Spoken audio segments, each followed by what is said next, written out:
ஆத்ம நண்பர்கள் அனைவருக்கும் அன்பான வணக்கம். இன்னைக்கு நம்ம பார்க்க போறது 3ஆம் நாள் பதிவு. நவராத்திரியினுடைய 3வது நாளாகிய இன்றைய தினம் துர்காதேவியை நாம் நிறைவாக வழிபடக்கூடிய நாள். அது மட்டும் இல்லாம மிக விசேஷமான புரட்டாசி சனிக்கிழமை வரக்கூடியதாக இந்த 3ஆம் நாள் அப்படிங்கிறது அமைஞ்சிருக்கு. எப்படி வழிபாடு பண்ணணும் நாம பார்க்கலாம்.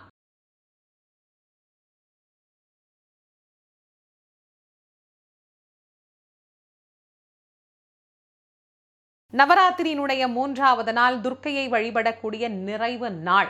தைரியலட்சுமியாக இருந்து அருள் புரியக்கூடிய அந்த துர்க்கை, கொற்றவை, காளி அப்படின்னு பல பெயர்கள் சொன்னாலும் அவள் நமக்கு துர்கா ரூபிணியாக மலைமகளாக காட்சி தந்து ஆசீர்வாதம் செய்யக்கூடிய நாள் இன்றைய நாள்.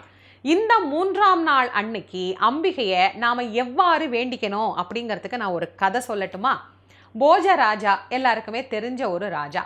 அந்த போஜராஜன் அஷ்டலக்ஷ்மியின் சௌகரியத்தோடு வாழ்ந்து கொண்டிருக்கிறார். அஷ்டலக்ஷ்மிகளும் அவனுக்கு கட்டுப்பட்டு அவனுடைய அத்தனை சிறப்புகளுக்கும் காரணமாக விளங்கி கொண்டிருக்கிறார்கள். எல்லாருக்குமே அது ரொம்ப ஆச்சரியம். எப்படி அஷ்டலக்ஷ்மியை இந்த போஜராஜன் வச்சிருக்கிறாரு? ஒரு லக்ஷ்மி 2 லக்ஷ்மி ஒருத்தர்கிட்ட தங்குறதே ரொம்ப கஷ்டமா இருக்கே, அஷ்டலக்ஷ்மியும் அவர்கிட்ட இருக்கே அப்படின்னு அனைவரும் ஆச்சரியப்படுவாங்க. அதற்கு அவருடைய வழிபாடு ஒரு காரணம். இந்த வழிபாடு பூர்த்தியாகி, ஒவ்வொரு வழிபாட்டுக்கும் ஒரு காலகட்டம்னு ஒன்று இருக்குல்ல, அந்த வழிபாடு பூர்த்தி ஆகக்கூடிய காலம் வந்தது. அஷ்டலக்ஷ்மிகளும் போஜராஜனை பார்த்து ஒரு விஷயத்த சொல்றாங்க. போஜராஜா, உன்னுடைய வழிபாட்டை பார்த்து நாங்கள் ரொம்ப சந்தோஷப்பட்டோம். உங்ககிட்டயே 8 பேரும் இருக்கிறோம். இப்போ நாங்கள் புறப்படக்கூடிய காலம் வந்து விட்டது. உனக்கு என்ன வரம் வேண்டுமோ கேள், தருகிறோம் அப்படின்னு அஷ்டலக்ஷ்மியும் குறிப்பிடுகிறார்கள். ஒவ்வொரு லக்ஷ்மியா வந்து என்ன வரம் வேணும்? அம்மா, நீங்கள் இவ்வளவு நாள் என் கூட இருந்ததே சந்தோஷம், எந்த வரமும் எனக்கு வேண்டாம், என்னன்னைக்கும் உங்கள் அருள் எனக்கு இருக்கணும் அப்படின்னு நீங்கள் ஆசீர்வாதம் பண்ணுங்க அப்படின்னு ஒவ்வொருத்தர்கிட்டையா கேட்டுக்கிட்டே வர்றாரு. 7 பேரும் வந்துட்டாங்க. 7 பேர்கிட்டையும் எந்த வரமும் அவர் கேட்கவில்லை. 8ஆவதாக வந்து தைரியலக்ஷ்மி முன்னாடி நிற்கிறார். தைரியலக்ஷ்மி கிட்ட இவர் இதே மாதிரி தான் சொல்லுவார்னு எல்லாரும் எதிர்பார்க்குறாங்க. ஆனால் தைரியலக்ஷ்மியை பார்த்து போஜராஜா சொல்கிறார், அம்மா தைரியலக்ஷ்மி, உங்ககிட்ட நான் ஒரு வரம் கேட்க போகிறேன் அப்படிங்கிற. சரி பரவாயில்ல, 7 பேர்கிட்டையும் கேட்கல, எங்கிட்டையாவது கேட்குறியேப்பான்னு அவள் ரொம்ப சந்தோஷமா, உனக்கு என்ன வரம் வேண்டுமானாலும் கேள் போஜமண்ணா, நான் உனக்கு தருகிறேன் அப்படிங்கிறாள். வேற ஒன்றும் எனக்கு வேண்டாமா, என்னைக்கும் நீ என் கூடவே இருக்கணும், என்னை விட்டுட்டு நீ போகக்கூடாது அப்படிங்கிற ஒரு வரத்தை யாச்சிக்கின்றார். சரி, நீ கேட்ட வரத்தை உனக்கு தருகிறேன் அப்படின்னு ஆசீர்வாதம் செய்கின்றாள் தைரியலக்ஷ்மி. அடுத்த நாள் பூஜைக்கு வருகின்றார் போஜ மகாராஜா. எப்போதும் போல அஷ்டலக்ஷ்மிகளும் அங்கே எழுந்தருளி இருக்கிறார்கள். அப்போ போஜராஜா கேட்குறாரு, நேத்தே எல்லாம் புறப்படுறதா சொன்னீங்க, 8 பேருமே இங்கே இருக்கிறீங்களே அப்படின்னு கேட்ட உடனேயே மற்ற லக்ஷ்மிகள்லாம் சொல்கிறாங்களாம், போஜமண்ணா, நேத்திக்கு நீ கேட்ட வரம் உன்னை அறியாமல் கேட்டியோ அறிந்து கேட்டியோ ஒரு அற்புதமான வரம் கேட்டிருக்கிற. தைரியலக்ஷ்மி என் கூடையே இருக்கணும், விட்டுட்டு போகக்கூடாது அப்படின்னு கேட்டில்ல, அதனால தான் நாங்கள்லாம் இங்கே இருக்கிறோம் அப்படின்னாங்க. நான் தைரியலக்ஷ்மியை தானே இருக்க சொன்னேன் அப்படின்னு அவர் அப்போதும் தெரியாதவர் மாதிரிலாம் இல்லை, நாம் தெரிஞ்சுக்கணுங்கிறதுக்காக கேட்குறார். அப்போ அஷ்டலக்ஷ்மிகளும் சொல்கிறாங்களாமா, எங்கே தைரியலக்ஷ்மி இருக்கிறாளோ அங்கே மற்ற அனைவரும் இருப்பார்கள். இது பலருக்கும் தெரிந்தும் தெரியாமலும் இருக்கிறது. நம்ம கடவுள்கிட்ட வேண்டும் போது கூட பலரும் இப்படித்தான், பணம் வேணும், மகாலட்சுமி இருக்கணும், மகாலட்சுமி இருக்கணும், செல்வம் இருக்கணும், செல்வம் இருக்கணும் அப்படின்னு மட்டும்தான் நம்ம நினைக்கிறோம். ஆனால் தைரியலக்ஷ்மி எங்கு இருக்கிறாளோ அங்கு மற்ற 7 பேரும் உடன் இருப்பார்கள். தைரியலக்ஷ்மி விலகினால் 7 பேரும் விலகி விடுவார்கள். இதுதான் உண்மை. ஆக போஜராஜன் கேட்ட மாதிரி இந்த 3வது நாள் நவராத்திரி அன்னைக்கு நாம வழிபட்டு கொண்டிருக்கக்கூடிய துர்காதேவி கிட்ட, அம்மா தைரியலக்ஷ்மி, என்னன்னைக்கும் நீ என் கூட இரு, அது போதும் அப்படிங்கிற வரத்தை கேட்டிங்கன்னா அஷ்டலக்ஷ்மி என்னைக்கும் உங்கள் கூட தான் இருப்பாங்க. அதனால் நம்ம கடவுளை வழிபாடு பண்ணும்போது மிக தெளிவாக வழிபாடு பண்ணணும், யாரை எப்படி வழிபாடு பண்ணணும் அப்படிங்கிறத தெரிஞ்சுக்கிட்டு. அதனால் தைரியலக்ஷ்மியின் ரூபமான துர்காதேவி கிட்ட இன்னைக்கு நீங்கள் வைக்க வேண்டிய பிரார்த்தனை, என்னன்னைக்கும் என் கூட நீ இரு. தைரியம் ஒன்று இருந்தால் போதுங்க, வாழ்க்கையில் எதை வேணால் சாதிச்சுக்க முடியும். எதை பற்றியும் கவலைப்பட வேண்டிய அவசியமே இல்லை. தைரியசாலிகள் நல்ல செல்வந்தர்களாகவும் இருப்பார்கள், புத்திமான்களாகவும் வாராகியும் இருப்பார்கள்.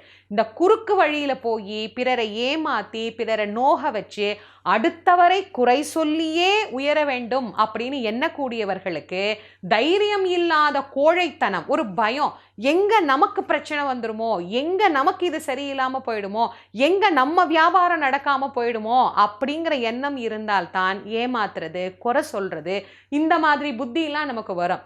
எது எப்படி இருந்தாலும் என்னை என்னால் உயர்த்தி கொள்ள முடியும் அப்படிங்கிற தைரியம் இருக்கிறவர்கிட்ட அஷ்டலக்ஷ்மியும் நிரந்தரமாக வாசம் செய்வாள். அதனால நீங்க என்னன்னைக்குமே பயப்படாதீங்க.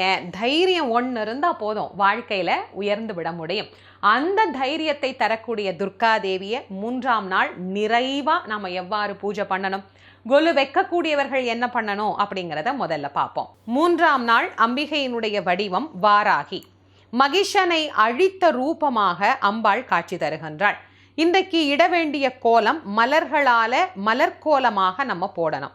பூக்கள்னு பார்த்தீங்கன்னா செண்பகம், குங்குமத்தால் நாம் அர்ச்சனை செய்வது மிக சிறப்பு. சம்பங்கி மலர்களும் பயன்படுத்தலாம், துளசி இலைகளும் நாம் பயன்படுத்தலாம்.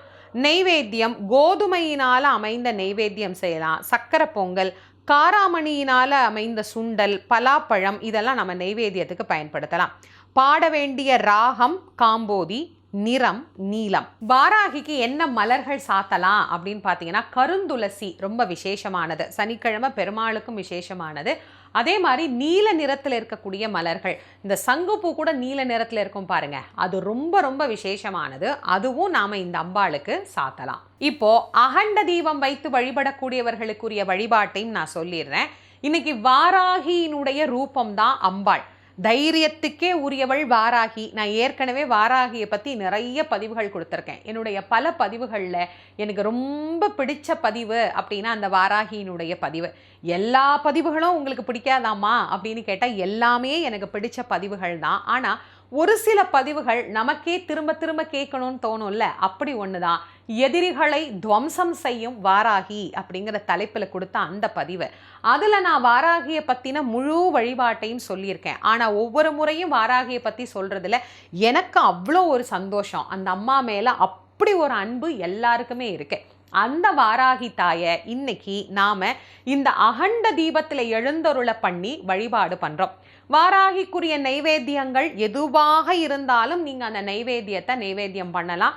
அந்த நைவேத்தியம் என்னென்னவா நம்ம வச்சுக்கலாம் அப்படின்னு பார்த்தீங்கன்னா கிழங்கு வகைகள், அதாவது சக்கரவள்ளி கிழங்கு, மரவள்ளி கிழங்கு, உருளைக்கிழங்கு கூட நம்ம வைக்கலாம், நிலக்கடலை வைக்கலாம், அதுக்கப்புறம் மாதுளை வைக்கலாம், கருப்பு உளுந்தினால் செய்யப்பட்ட வடை நாம வைக்கலாம், பீட்ரூட்ல அல்வா கூட செஞ்சு வைக்கலாம். கேரட்டு, பீட்ரூட்டு இதை பயன்படுத்தி அல்வா செய்யலாம். ஏன்னா இதெல்லாம் பூமிக்கு அடியில் விளையக்கூடிய பொருட்கள். இது எல்லாமே அந்த அம்பாளுக்கு நாம நைவேத்தியமாக வைக்கலாம். அதனால விளக்குக்கு இது எல்லாமே வச்சுட்டு, அது விளக்குன்னு நான் திரும்ப உங்களுக்கு ஞாபகப்படுத்துறேன், ஆனா அது விளக்கல்ல, அம்பிகையின் ரூபமாகத்தான் நாம இந்த தீபத்தை வழிபாடு பண்ணிட்டு இருக்கிறோம். அதனால அம்பாளுக்கு வாராகிக்கு இந்த நைவேத்தியெல்லாம் வச்சு வழிபாடெல்லாம் பண்ணிட்டு வாராகிக்கே உரிய மாலை அப்படின்னு ஒன்று இருக்கு. அந்த வராகி மாலையில் 32 பாடல்கள் அமைந்திருக்கு. அதை நான் கீழே டிஸ்கிரிப்ஷன் பாக்ஸில் உங்களுக்கு நான் கொடுக்குறேன். அதில் எல்லாம் படிக்க முடியலனாலும் குறிப்பாக 15வது பாடல் மிக மிக மிக விசேஷமானது, ஆற்றல் நிறைந்த பாடல். இந்த பாடலை கண்டிப்பாக நாம் பாராயணம் பண்ணணும். பாட்டு என்ன அப்படிங்கிறத பார்ப்போமா? ஐயும் கிளியும் என தொண்டர் போற்ற அரிய பச்சை மெய்யும் கருணை வழிந்தோடுகின்ற விழியும் மலர் கையும் பிரம்பும் கபாலமும் சூலமும் கண் எதிரே வையம் துதிக்க வருவாள் வாராகி மலர்கொடியே. இந்த பாடலை நாம பாராயணம் பண்ணினோம் அப்படின்னா வாராகி தத்ரூபமாக நமக்கு எழுந்தருளி அருள் புரிவார். அவளுக்கு பல நாமங்கள் உண்டு.